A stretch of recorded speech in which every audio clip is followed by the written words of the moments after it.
how is it going, everyone? Today we are going to talk about Laboratory of Madness and Lava Cave.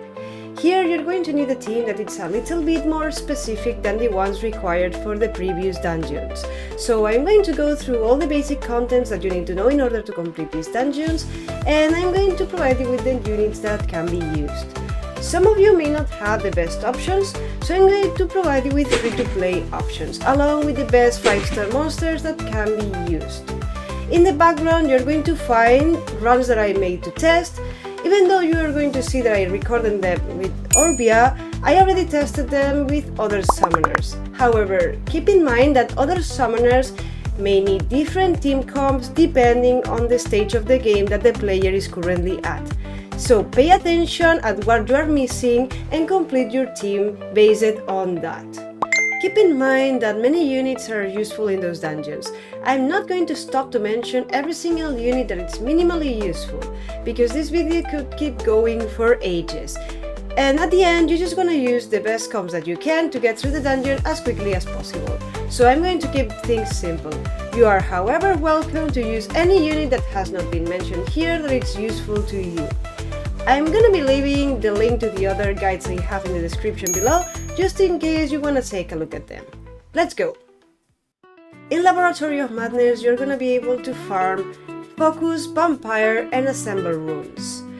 Being honest, Focus and Vampire runes are barely used, and this is because other sets give more value.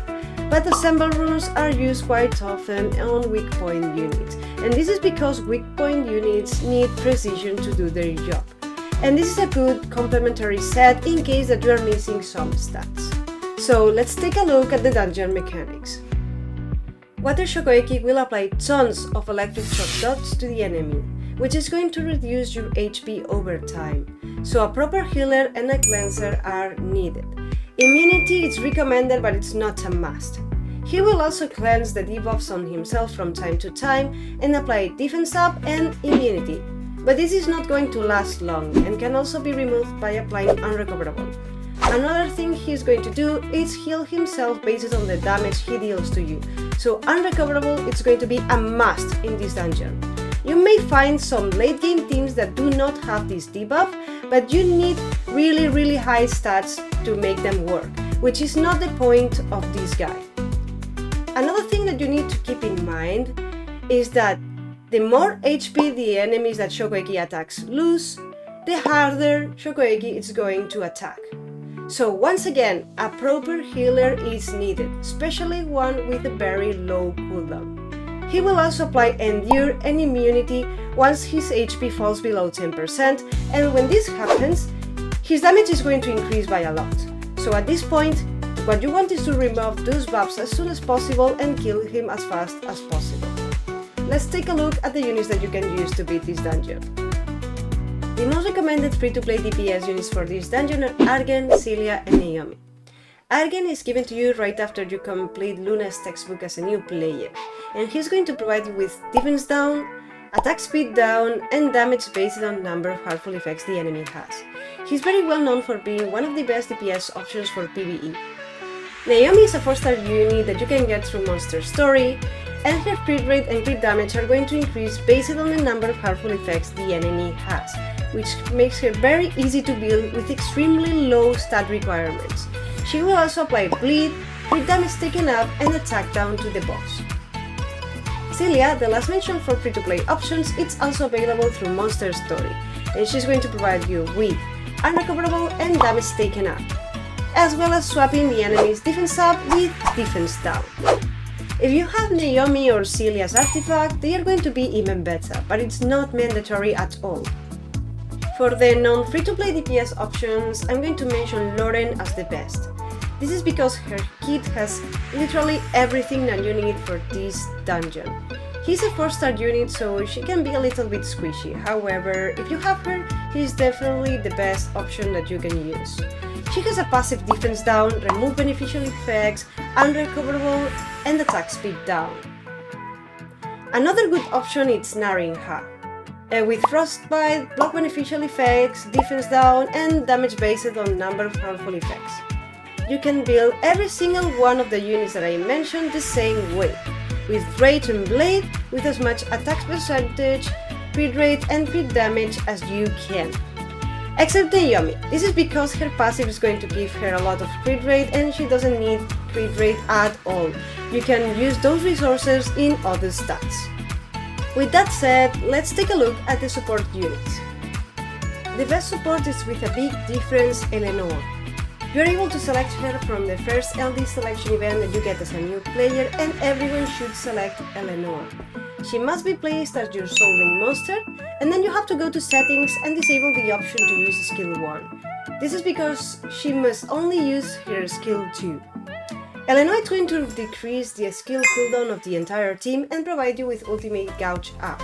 This way you will always have the heals ready, and the damage is also going to increase. The second best support monster that you can use is Shushu, with heals, dot cleanse and immunity. Some players may prefer Ariel, but after testing many times, Shushu is better because of the immunity. With Ariel, yes, you can cleanse the dots, but the boss will just apply them back to you and this might kill you because now you have to wait for Ariel to gain his skills back. The dots are a real pain in the hardest level, so having Shushu's immunity is going to save a lot of damage. If you have Eleanor, then it's not that relevant, because Eleanor is going to reduce the skill cooldown, and then Ariel will always have the heal ready. But if you don't have her or you don't want to use her, then Shushu is better. Another unit that brings incredible value to this dungeon is Gravity. And this is because he has almost everything that you need in order to complete this dungeon. He's going to cleanse the electric shock debuff and provide you with continuous recovery and immunity, as well as giving the boss accuracy down and unrecoverable, so I highly recommend it. And the last unit I'm going to recommend as free to play is Fran. She has cleanse, immunity, attack up and heal. Everyone is going to have this unit eventually, but it's going to take a while for new players, so if you don't have her, just use another option. The non-free-to-play options are not better than the free-to-play options for this dungeon. You may find some that are good, but most of them will only work with Eleanor. And even in this case, some free-to-play options like Fran are better. Keep in mind that this guide is not focused on late game teams, but on early game stable teams. So I'm not going to recommend units that are not going to be useful for early game players. However, if you want to try something different, Louise and Bastet may be a good option for you. I recommend building your support with Energy, Guard or Endure sets, with as much HP and defense as you can give them, and focus on the stat that the heal is scaling on. As an example, Ariel scales with defense, so you have to give him more defense than HP. And make sure to use HP percentage or defense percentage on slots 2, 4 and 6. Now you know everything that you need to know to complete Laboratory of Madness, so I guess it's time to go for the next dungeon. It's time for you to clear Lava Cave, and this dungeon is very hard to clear early on, at least the hardest levels. Here you can farm Despair, Fortisite and Sweet Runes. As in SHOKOEKI, these spare runes are not used a lot, you are not going to see them often, but on the other hand, Fortisite and Sweet Runes are very important, because there are a lot of units that scale with attack speed, and most units need 100% evasion in order to compete in PvP, so you may need to farm this dungeon at some point. The main thing that you need to know about Fire BORBO is that he's going to receive less damage from skill attacks, and he's going to receive more damage from basic attacks. And if he hits a unit that does not have any beneficial effects, he's going to get precision up, damage dealt up, and attack speed up, so you need to bring a consistent buffer. Another annoying thing that he does is that he gets unremovable attack up and attack speed up every 20 seconds in battle, so you need to kill that boss as soon as possible. Additionally, this boss is going to apply burn, damage taken up, stun, and irresistible defense down and recovery given down. So immunity and cleanse are highly recommended. This boss also has a lot of HP, so any unit that has some kind of dot is going to speed up the process a bit. And now, you know everything that you need to know about Lava Cave, so let's take a look at the units that you can use to complete it.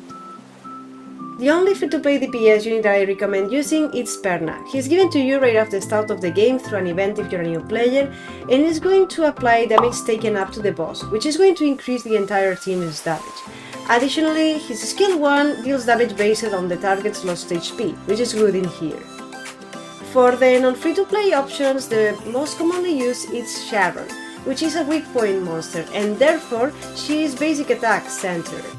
The most important part of her kit is that she will apply defense down, undead and block harmful effect removal to the boss, and give herself attack speed up and bring some damage that she deals, which gives her some self-sustain. Other good options that you can use are Thessarion and Theomars. Thessarion's basic attack is going to apply burn, and the skills are going to provide defense down and damage based on the target's burn level. In the other hand, Theomar's basic attack is going to apply Frostbite, and the skills are going to deal damage based on the Frostbite's level, plus apply Freeze. The important part about Theomar's is his passive, that it's going to grant the enemy with defense down and block harmful effect removal if you are attacking a knight or warrior type monster, and BORBO is a warrior type. He will also get endure and attack speed up on himself when he receives lethal damage, so this is very good for self-sustain. Both of them are going to make BORBO's HP go down very quickly, but especially Theomar's. And lastly, Elsharion. He's a very premium unit, but if you have him, you may want to use him because it's one of the best monsters that you can use in here.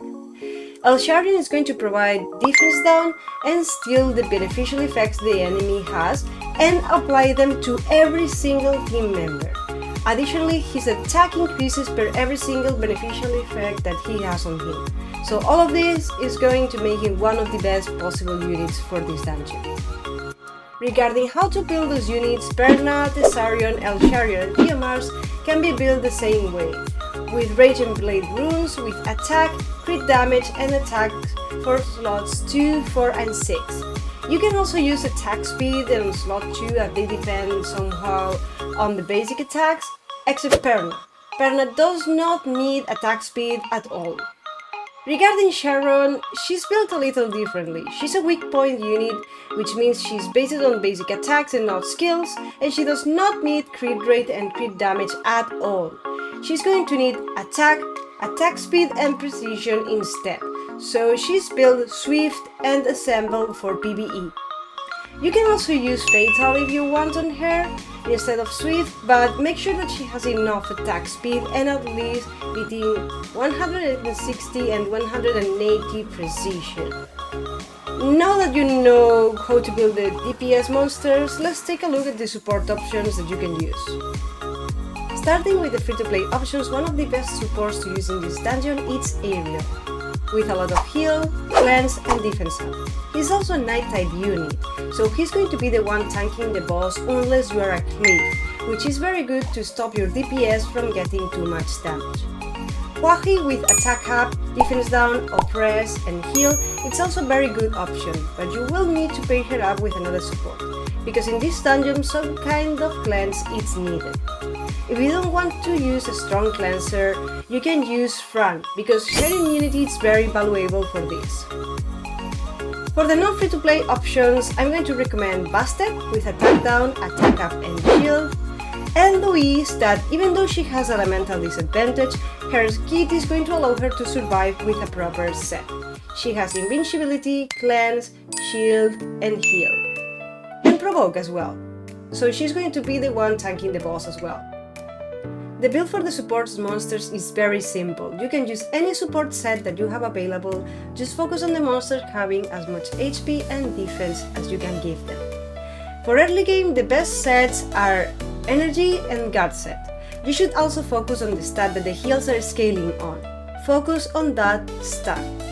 The only exception here is Hwahi, because her heal scales with attack, so I recommend that you build her with Fatal set instead. And you need some substats on HP and defense so she can survive the boss. With this information, you now have everything that you need to know in order to beat the hardest levels. I hope that you could learn something useful from this, and if you liked it, please hit the like and subscribe button. And let me know in the comment section below what kind of guides would you like to see for future videos. See you in the next one. Bye!